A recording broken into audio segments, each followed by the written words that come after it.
Welcome to DRP school online classes. तो student, हमारा last time topic चल रहा था इलेक्ट्रिक करंट। करंट के अपन क्या देख चुके थे? करंट चार्ज क्या होता है, पोटेंशियल पोटेंशियल डिफरेंस क्या होता है, ओम्स लॉ। उसके बाद अपन ने बात कर ली थी किसकी? रेजिस्टिविटी की। हो गई बात। अब अपन बात करते हैं किसकी? रेजिस्टेंस का कॉम्बिनेशन। कॉम्बिनेशन तो अपन ने पढ़ा था कि रेजिस्टेंस मतलब क्या होता है। रेजिस्टेंस मतलब किसी का भी करंट को अपोज करने का जो नेचर है, किसी भी सब्सटेंस का करंट को अपोज करने का जो नेचर है, वो नेचर ही उस सब्सटेंस का क्या कहलाता है? रेजिस्टेंस यानी प्रतिरोध कहलाता है। उसके बाद अपन ने देखा था सर्किट के अंदर इसको दो तरीके से डिनोट कर सकते हैं, एक तो ये, और दूसरा इसी के ऊपर आप क्या लगा सकते हो? एक एरो। मतलब क्या होगा दोनों में? ये आपका फिक्स रेजिस्टेंस है सर्किट के अंदर, और ये रेजिस्टेंस होता है वेरिएबल। आपके सर्किट की नीड के अकॉर्डिंग आप इसको क्या कर सकते हो? चेंज कर सकते हो। अब देखते हैं इसका कॉम्बिनेशन। तो सर्किट के अंदर जो रेजिस्टेंस है उसका कॉम्बिनेशन दो तरीके से कर सकते हैं। सबसे पहला होता है सीरीज कॉम्बिनेशन। कौन सा? सीरीज कॉम्बिनेशन मतलब श्रृंखला संयोजन। तो देखो सीरीज कॉम्बिनेशन में क्या होगा? सीरीज मतलब बिल्कुल एक सामने आमने सामने या फिर बिल्कुल एक स्ट्रेट लाइन के अंदर। तो मैंने कहा मेरे पास तीन रेजिस्टेंस हैं जिनकी वैल्यू कितनी है? R1, R2 और R3। तो मैं क्या करूंगा? उनको सीरीज में ऐड करूंगा। तो ये देखो, ये पहला रेजिस्टेंस जिसको मैंने कह दिया R1, फिर उसके बाद दूसरा रेजिस्टेंस जिसको मैंने कह दिया R2, फिर ये तीसरा रेजिस्टेंस जिसको मैंने क्या कह दिया? R3। तीन रेजिस्टेंस तीनों एक लाइन के अंदर हो गए। मतलब ये कौन सा कॉम्बिनेशन हो गया? सीरीज। अब देखो, अब इस सर्किट के अंदर मैं क्या करूंगा? एमीटर लगा दिया। किसके लिए? ताकि करंट मेजर हो सके। फिर मैंने एक बैटरी लगा दी ताकि पोटेंशियल मिल सके। इस पोटेंशियल को मेजर करने के लिए मैंने क्या लगा दिया? वोल्टमीटर लगा दिया। और उसके बाद मैंने एक लगा दी की बटन सर्किट को ऑन ऑफ करने के लिए, और ये मैंने कर दिया सर्किट कंप्लीट। अब देखो, अब इस सर्किट में बैटरी की वजह से करंट क्या फ्लो होगा? आई फ्लो होगा। अब देखो, आई यहां से चला प्लस टर्मिनल से और घूम फिर के वापस इसमें आ जाएगा माइनस टर्मिनल में। मतलब आई रहेगा अनचेंज, इसकी वैल्यू में क्या नहीं आएगा? कोई भी चेंज नहीं आएगा। ना तो ये कम होगा ना क्या होगा? ज्यादा होगा। उसके बाद देखो, अपन बात करें थे पोटेंशियल की। तो कोई भी दो पॉइंट के बीच में सर्किट में क्या बनता है? आपका पोटेंशियल। तो इसमें कितने पॉइंट बन गए?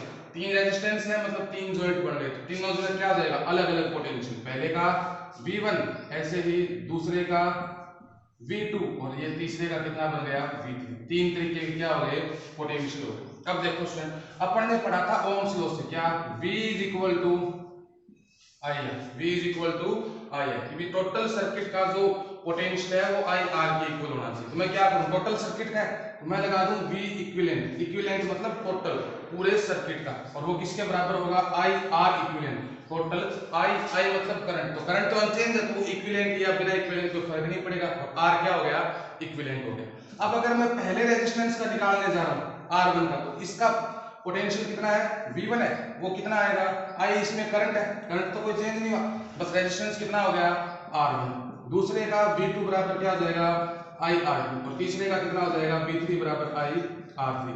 तीनों रेजिस्टेंस के अलग अलग अपन ने क्या कैलकुलेट कर लिए? पोटेंशियल कैलकुलेट कर लिए। अब अगर टोटल पोटेंशियल अपने को निकालना होता है अपन क्या करते हैं? किसी भी चीज का टोटल करते हैं, मतलब ऐड करते हैं। तो V1 plus V2 plus V3, तीनों का क्या हो गया? ऐड हो गया। अब देखो, तीनों वैल्यू मैं इसके अंदर रख देता हूं। तीनों वैल्यू रखेंगे तो क्या आएगा, कैसे आएगा वो देखो। अब ये था V equivalent is equal to V1 V2 V3। तो V equivalent is equal to V1 की जगह क्या लिख सकते हो? IR1, V2 की जगह IR2 और V3 की जगह IR3। हो गई बात। अब देखो, V इक्विवेलेंट का फॉर्मूला आपने लिखा था क्या? IR इक्विवेलेंट, और रख दो यहाँ पे IR इक्विवेलेंट। और इन सब में मैं क्या कॉमन ले सकता हूँ? तीनों के अंदर I कॉमन है। I मैंने ले लिया common, R1 plus R2 plus R3। हो गई बात। I से क्या कैंसिल हो गया? I। तो आपके सर्किट का R इक्विवेलेंट मतलब टोटल रेजिस्टेंस कितना आएगा? R1 plus R2 plus R3। तो यहां से आप क्या कह सकते हो कि जब भी रेजिस्टेंस कितने भी हो जाए, उनको अगर आप सीरीज कॉम्बिनेशन में काम में ले रहे हो, तो उस टाइम टोटल रेजिस्टेंस आपके उन रेजिस्टेंस का क्या होता है? एल्जेब्रिक सम होता है। एल्जेब्रिक सम होने का मतलब उनके सिंपल से ऐड के बराबर होता है। अगर मैं कह दूं ऐसे n रेजिस्टेंस है तो टोटल क्या हो जाएगा? ऐसे करते करते प्लस में Rn तक आप इन सबका क्या कर सकते हो, ऐड कर सकते हो।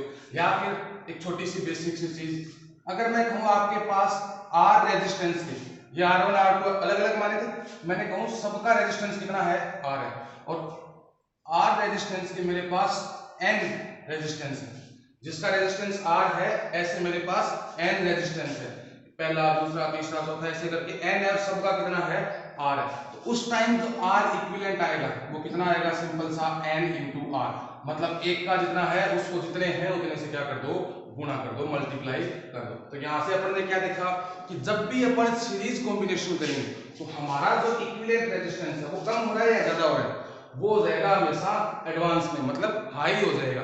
तो सर्किट का रेजिस्टेंस जब हाई करना होता है उस टाइम अपन क्या करते हैं, रेजिस्टेंस का सीरीज कॉम्बिनेशन करते हैं। ठीक है स्टूडेंट, तो कभी भी रेजिस्टेंस हाई करने की जरूरत हो तो क्या करोगे, सीरीज कॉम्बिनेशन। अब बताओ, अगर अपने को सीरीज कॉम्बिनेशन काम में लेना है, रेजिस्टेंस को कम करना है, तो इसमें कर सकते हैं, कहीं पे कोई ऑप्शन नहीं है, तो इसीलिए फिर दूसरा कॉम्बिनेशन काम में लिया जाता है, कौन सा, जिसको कहते हैं पैरेलल कॉम्बिनेशन। कौन सा कॉम्बिनेशन करोगे, पैरेलल यानी समांतर, यानी जो रेजिस्टेंस है जो इस बार आपने एक स्ट्रेट फॉरवर्ड लाइन में लगाए थे वो इस बार कहां लग जाएंगे, पैरेलल। मैं कहूं मेरे पास पहला रेजिस्टेंस है R1, दूसरा मैं कह दूं कितना है R2, और तीसरा कितना है R3। तीनों एक दूसरे के क्या है, सीरीज में। अब तीनों का कॉम्बिनेशन कर दो, तीनों के एक टर्मिनल एक तरफ और दूसरे टाइप के टर्मिनल एक तरफ, मतलब प्लस वाले टर्मिनल एक तरफ, माइनस वाले टर्मिनल एक तरफ। अब सर्किट कंप्लीट करो, एमीटर लग गया, ये बैटरी लग गई, फिर यहाँ पे मैं वोल्टमीटर लगा दूं और ये मैंने लगा दिया की, और ये बन गया आपका सर्किट। अब देखो बेसिक चीज, अब यहाँ से करंट निकलेगा इस बैटरी से, कितना आई, तो अब इस जॉइंट तक तो वो रहेगा कितना आई, लेकिन करंट का नेचर होता है जैसे ही जॉइंट आते हैं वहां पे करंट क्या हो जाएगा, डिवाइड। तो ये कितने टुकड़ों में डिवाइड हो जाएगा, 3 में। तो क्या कितने वायर है, 3 है, एक को कह दो I1, एक को कह दो I2, एक को क्या कह दो I3। 3 करंट हो गए, I1 I2 I3, और जैसे ही यहाँ पे वापिस आएगा टोटल करंट कितना बन जाएगा आपका, I बन जाएगा, मतलब चेंज क्या हुआ इसका करंट में। अब देखो पोटेंशियल की बात करते हैं, तो टर्मिनल तो कितने हैं, 2 ही है आपके पास, 1.13 1.13, तो वोल्टेज में या पोटेंशियल में कोई क्या नहीं होगा चेंज, वो पूरे सर्किट का क्या रहेगा, सेम रहेगा। अब देखो अपन ने ओम्स लॉ से पढ़ा था V = IR। अब यहां से क्या I की वैल्यू कैलकुलेट कर सकते हो, I = V/R। अब ये I कौन सा है, पूरे सर्किट का है, मैं इसको कह दूं I इक्विवेलेंट। V चेंज हो रहा है क्या, कहीं नहीं हो रहा, लेकिन R चेंज हो रहा है, तो R भी क्या हो जाएगा, इक्विवेलेंट हो जाएगा। अब बताओ, अगर मैं पहले रेजिस्टेंस के अंदर करंट निकालना चाहूं, मतलब I1 निकालना चाहूं, तो क्या आएगा, V/R होता है, तो V तो चेंज हुआ नहीं, पूरे सर्किट का सेम है, R की जगह क्या लिख दोगे, R1, दूसरे का V/R2 और तीसरे का V/R3। हो गई बात बेसिक्स।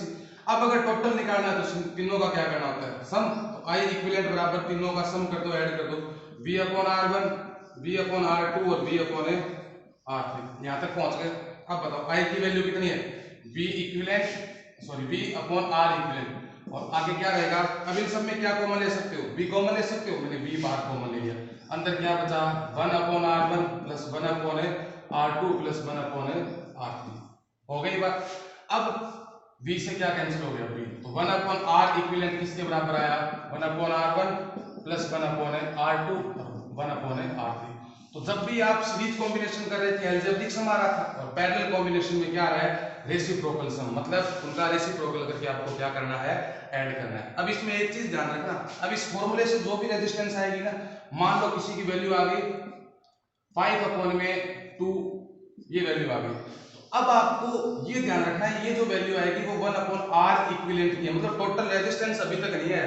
अब आपको जो भी वैल्यू है ना इस सम के बाद उसको हमेशा क्या कर देना है, उल्टा कर देना है, ताकि ये क्या बन जाए, अब R इक्विवेलेंट बन जाए। अब देखो ये था सीरीज कॉम्बिनेशन और पैरेलल। सीरीज में क्या हो रहा था, टोटल रेजिस्टेंस हाई हो रहा था, और पैरेलल में टोटल देखो क्या हो गया, रेसिप्रोकल सम हो रहा है, मतलब क्या हो जाएगा, कम हो जाएगा। तो जब भी रेजिस्टेंस कम करना होगा अपन कौन सा कॉम्बिनेशन काम में लेंगे, पैरेलल। और अपने जो होम सर्किट है, घरों में जो भी सर्किट होते हैं उन सब में पैरेलल ही किया जाता है, ताकि आप कंट्रोल रख सको करंट के ऊपर, वो आपकी नीड से आपकी जरूरत से ज्यादा ना हो सके। तो ये थे 2 तरीके के कॉम्बिनेशन, सीरीज और पैरेलल। अब देखो इनके ऊपर एक एक सवाल बता देता हूं आपको, न्यूमेरिकल जिनको बोलते हैं, और आपको कैसे करने। अब एक क्वेश्चन है कि आपके पास 6 ओम के 3 रेजिस्टेंस हैं। कितने हैं? 3 रेजिस्टेंस। आप इनको सीरीज पैरेलल जो आपकी मर्जी करे उसमें कंबाइन करो और टोटल रेजिस्टेंस कितना होना चाहिए? एक बार तो 9 ओम होना चाहिए या फिर क्या होना चाहिए? 4 ओम। दो कंडीशन दे दी। अब बताओ 9 ओम बनाने के लिए इनको किस हिसाब से आप ऐड करोगे? तो मैं क्या करूंगा, मैंने कहा कि भी मैं दो तो जोड़ दूं पैरेलल में, दो पैरेलल में हो गए, और एक जोड़ दूं किसमें? सीरीज में।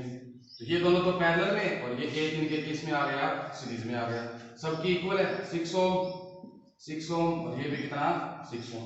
अब बताओ जब पैरेलल में होते हैं तो अपन क्या करते हैं? उनका रेसिप्रोकल सम करते हैं। कर दो 1/6 प्लस 1/6, एलसीएम आ गया 6, 1 + 1 यानी कितना हो गया? 2/6, 1/3, और लास्ट में जो आता है उसको क्या करते हैं पैरेलल के अंदर? रेसिप्रोकल। तो ये हो गया 3 ओम। हो गया।